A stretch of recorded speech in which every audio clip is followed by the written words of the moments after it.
Boa tarde, aqui é a doutora Cristina Aguiar com a live da quinta-feira.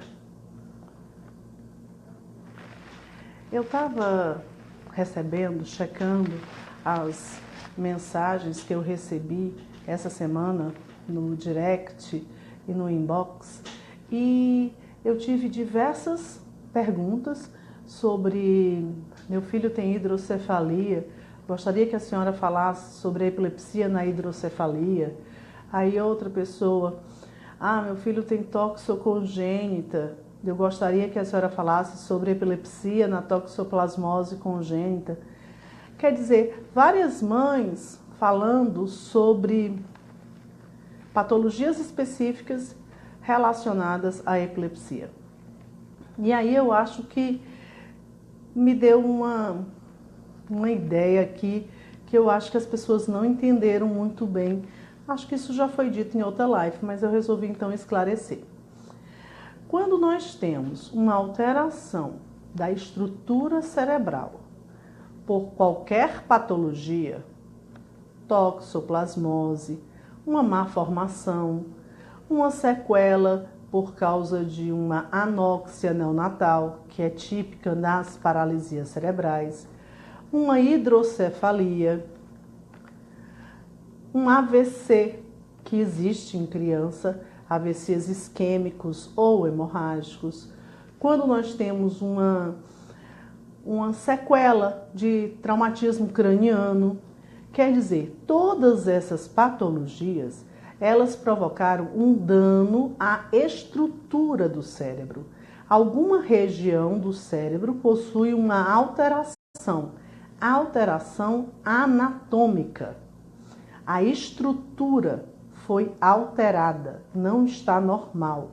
Essas crianças que possuem essas alterações estruturais, ao se solicitar tomografia ou ressonância, exames de imagem, você vai perceber uma alteração, vai haver uma descrição de uma alteração estrutural.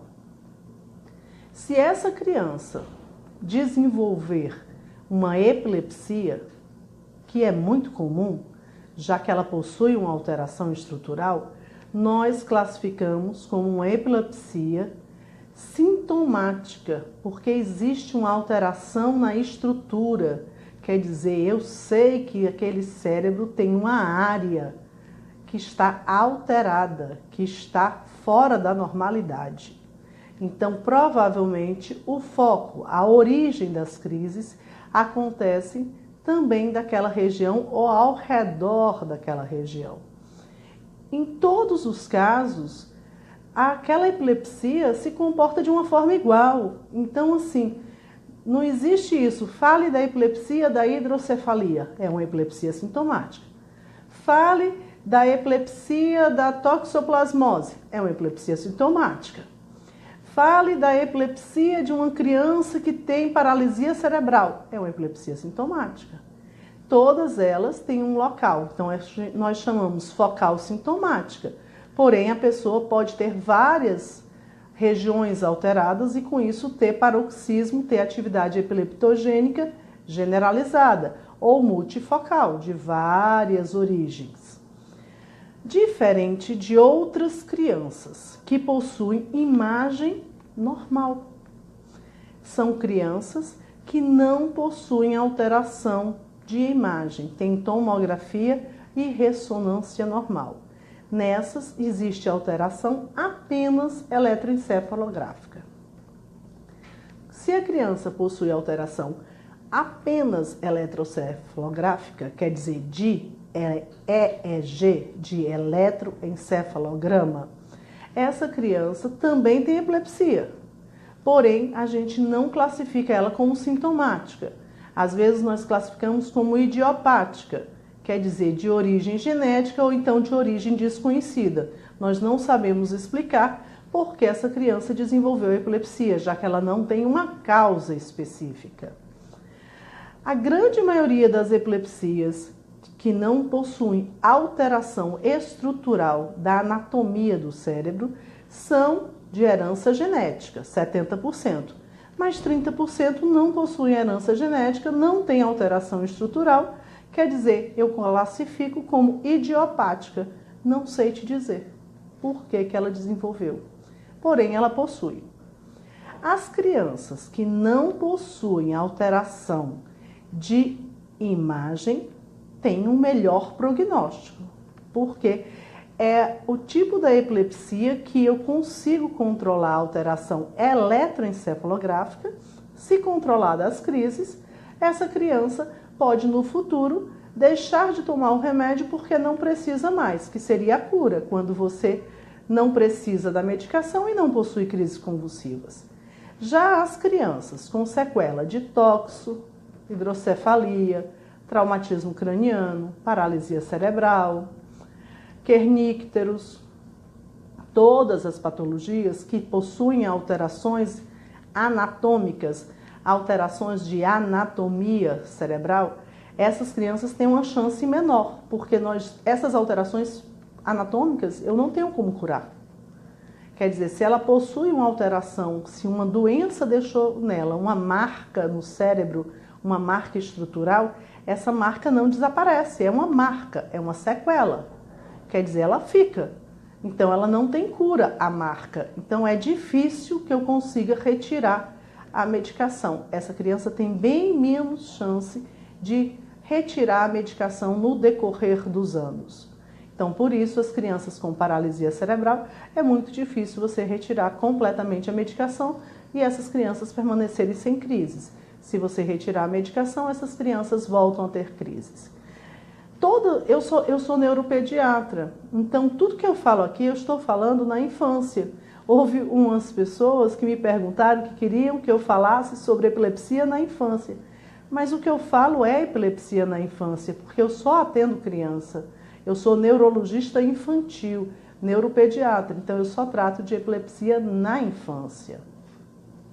Outra dúvida que aconteceu foram as mães que elas queriam que a medicação controlasse a crise, não entendem porque a criança está tomando um remédio e continua tendo crises.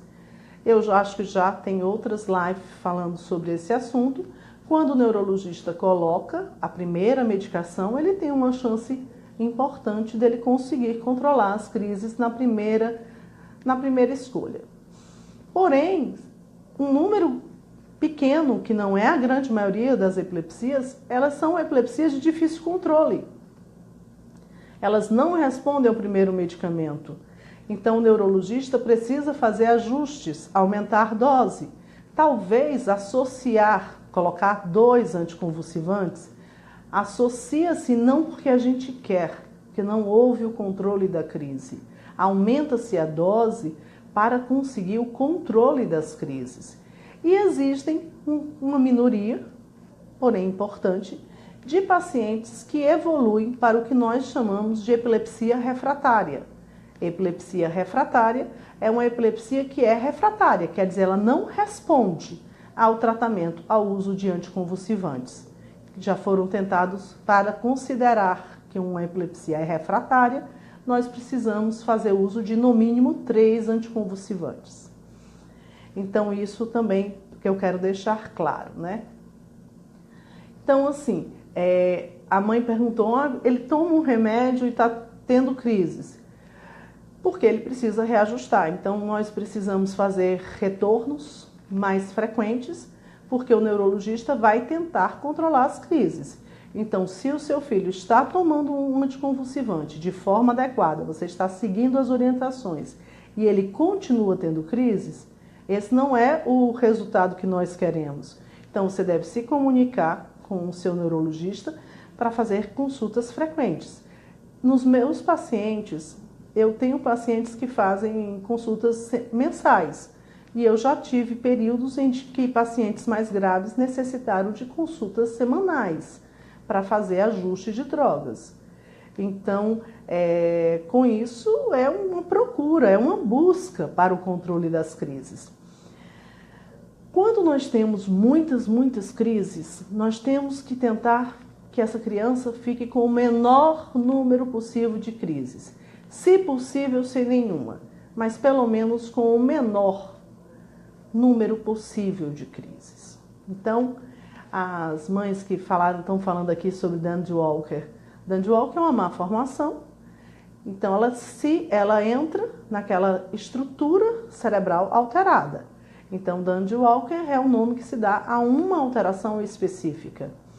É uma má formação cerebral e pode evoluir com crises convulsivas e vai ser classificada como epilepsia focal sintomática, porque existe uma alteração na estrutura. Então, é necessário que as mães entendam que os pacientes com alteração estrutural do cérebro são pacientes realmente com um prognóstico mais reservado em relação à epilepsia, porque eles normalmente têm mais de um foco. São eles que podem ser um paciente com epilepsia de difícil controle e são eles que podem ser um paciente com epilepsia refratária. No paciente que tem exame de imagem normal, que é o que eu falei da epilepsia idiopática ou de herança genética, raramente eles vão para uma epilepsia de difícil controle ou refratária. Eles normalmente são um grupo de pacientes que responde à primeira medicação usada e possuem controle total de crises. Quando a gente está pensando em epilepsia, eu sempre tento explicar que alguns nomes que nós colocamos, o seu filho tem síndrome de West, tem síndrome de Lennox-Gastaut, são tipos de epilepsia. Síndrome de West, síndrome de Lennox-Gastaut, alguns nomes que vocês recebem são nomes de algumas epilepsias que possuem características específicas e por isso foram agrupadas e receberam um nome provavelmente do pesquisador que conseguiu caracterizar aquela doença, aquela epilepsia. Então são síndromes clínicas, não são síndromes genéticas.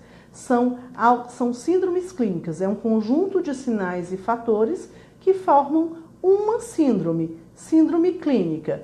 A síndrome de West se classifica por atraso do desenvolvimento, padrão de hiperarritmia e crises em espasmo. Então, eu tenho alguns fatores que são fatores clínicos e de exame que me classificam um paciente como síndrome de West.